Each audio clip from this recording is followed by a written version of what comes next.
Avui, amb motiu de la Setmana de la Mobilitat, vos anem a parlar sobre la conducció eficient i els seus beneficis per a la nostra salut i la rutina diària. En primer lloc, presentem algunes de les característiques de la conducció amb ciclomotor. Com podem veure, són necessaris alguns accessoris com el casc i opcionalment els guants. Podem utilitzar el ciclomotor per a desplaçar-nos a pobles veïns, cosa que afavoreix l'abaratament del cost de transport i la major mobilitat. Tenim que tindre en compte que quan circulem fora del poble hem de circular per l'arcent de la dreta.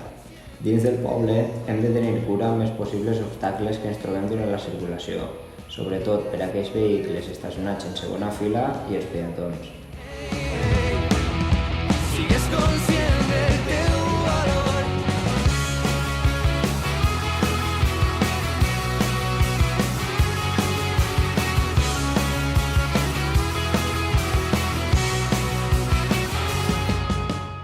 La bicicleta és un vehicle per a desplaçar-nos dins del casc urbà. Afavoreix a fer poble, ja que hi ha més aparcaments lliures i a més depèn del nostre esforç per a funcionar. És una energia neta. El casc no és obligatori per a majors de 16 anys, encara que és molt recomanable per a la nostra seguretat. També és molt recomanable portar llums per augmentar la nostra seguretat a la via, encara que si no tenim llums, vestir colors clars ens afavoreix a l'hora de ser vistos pels demés usuaris de la via.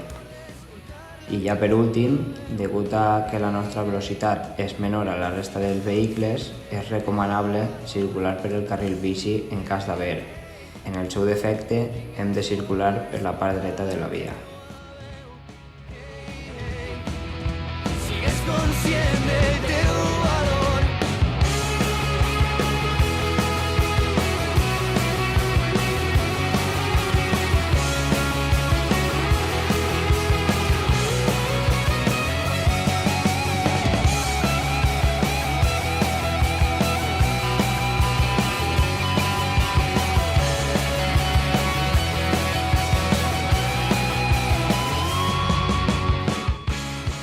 La recerca d'energies renovables ha donat molt de protagonisme als vehicles elèctrics, especialment aquells que ens permeten moure'ns fàcilment per l'àrea urbana.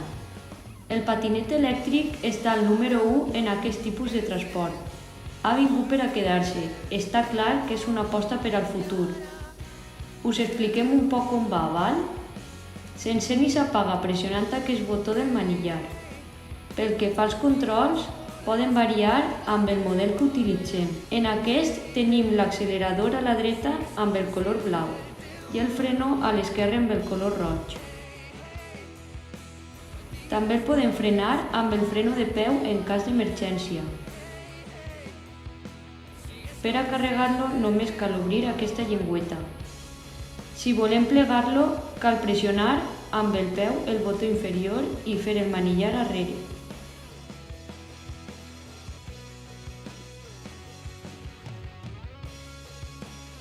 El procés invers per a dur-lo al lloc. Bé, i ja podríem posar-nos a punt i reprendre la marxa. Importantíssima la utilització del casc i no sobrepassar els 25 km/h. Comptem amb tu per a fer de les nostres vies més segures i frenar la sinistralitat creixent en aquest tipus de vehicle. Bueno, pues comenzarem el trayecte y lo que no esperaba yo es que estem en reserva de combustible. Y claro, yo me pregunte,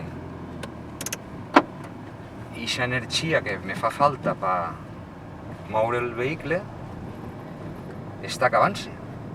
Estic veient que estic en reserva. Per lo tant, anirem a la gasolinera y, com diu Le Corbusier, la energía ni se crea ni se destruye, simplemente se transforma. Anem a veure si li fiquem un poquetet de gasoil. Per cert, el gasoil, font d'energia fòssil. Convindrà no malgastar-la, clar. I jo me pregunte, i esos diners que anem a gastar-nos en esa energia fòssil, venen del nostre treball. I aquests euros que vaig a pagar són l'esforç diari. Per tant, no convé malgastar aquesta energia. Està clar que cada vegada que frenem costa diners, perquè el gasoil que acabem de repostar és perquè el vehicle es maneja. Si gastem uns diners en que el vehicle es maneja, si jo frene, estic malgastant diners. Tindré que fer una conducció acorde a frenar lo menys possible. Quines pautes poden gastar? Pues ne tenim una molt fàcil. Per exemple, en les rotondes, si 500 metres antes alcem el peu, olala, el vehicle va desplaçant-se per la inèrcia que du i el consum instantani està seguint 0,0. De moment, pronte seran 500 metres en gasto 0. Tindrem que reduir a punt d'arribar i deixar passar si ve algú. La frena total moltes vegades se pot evitar en aquesta forma de conduir. Ja tenim una pauta.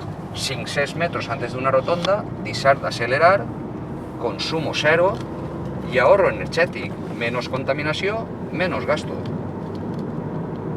I entrarem a l'autovia i donarem una altra pauta molt fàcil de complir. Si anem per el carril de la dreta a una velocitat constant, el consum també serà molt baixet. Anem a comprovar-ho, que és de la millor forma que se veu. Estem eixint de l'Alcúdia, entrarem a l'autovia i veurem el que passa ara quan tinguem una velocitat constant. 90-100. No fa falta anar més fort.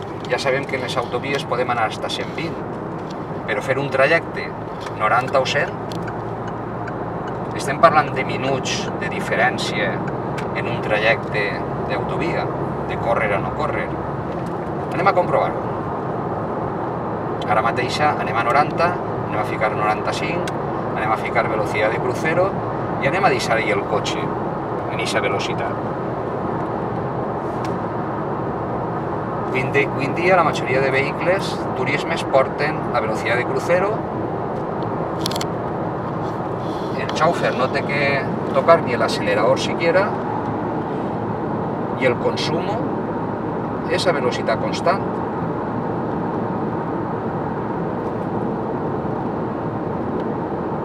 És un altre truco de conducció econòmica. Així podem veure el que està corrent en el consum. Estem en un consum baixíssim, estem circulant quasi a 100 per hora i en un trajecte de València a Alacant, entre anar a 95 en un consum tan baixet i anar a 120, estem parlant 8-10 minuts de diferència. És que no arribarà a 10 minuts la diferència d'anar en una conducció eficient a anar a la velocitat màxima permitida.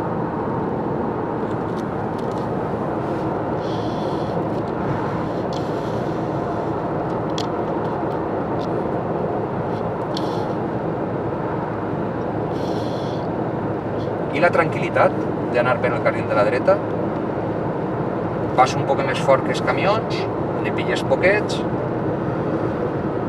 l'únic que tens que adelantar és algun camió perquè els vehicles que tenen més pressa van per el segon i per el tercer carril i se disfruta molt d'aquest tipus de conducció. Hi ha molta gent que som amants del carril de la dreta. És la tranquil·litat i el disfrute de la conducció.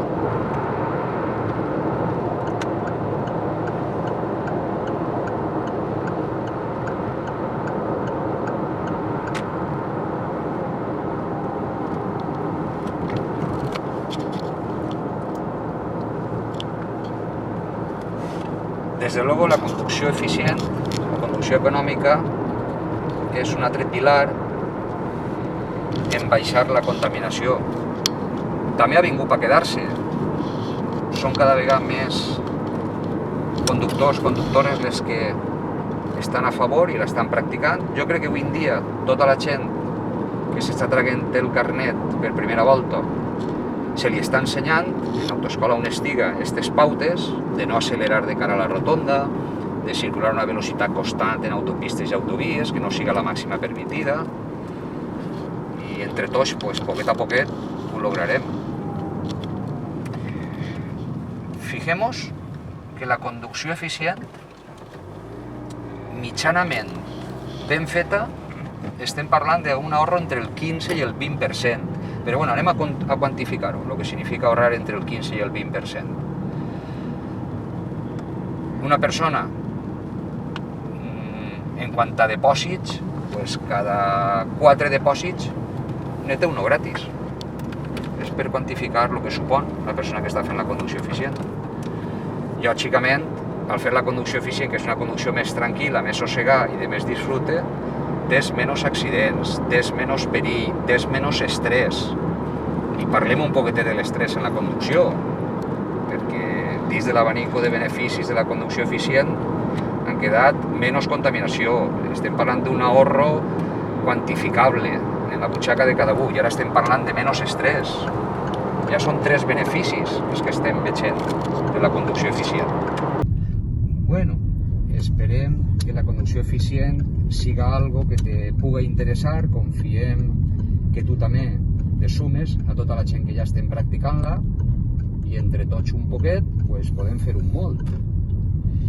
Sí que és de veres que per qualsevol activitat o tarea nova fa falta el coneixement, que ja el tenim, veiem en què consisteix, aprofitar la inèrcia del vehicle, una forma de conduir sossegada i suave, frenar lo menos possible i dominar el vehicle en distàncies de seguretat. Tenim la destreza de poder-la fer, perquè tota la gent que anem en cotxe pues, sabem com manejar el cotxe i com podem fer aquest tipus de manejo, però ara falta lo principal, que és l'actitud. Podem tenir el coneixement, podem tenir la destresa, però si no tenim l'actitud, és a dir, la voluntat de canviar i millorar la nostra forma de conduir a aquesta conducció eficient, pues difícilment ho notarem. Entonces sí que confiem i sabem que aquesta actitud, després de lo que estem comentant, pues és una cosa cada vegada que més gent estem per la llavor de la conducció eficient, econòmica i, lògicament, per una menor contaminació. Ja ho sabeu, portar a terme una mobilitat sostenible és molt fàcil. A més, amb els recursos que us acabem de donar, podeu fer dels vostres desplaçaments per dins del poble la major contribució al planeta.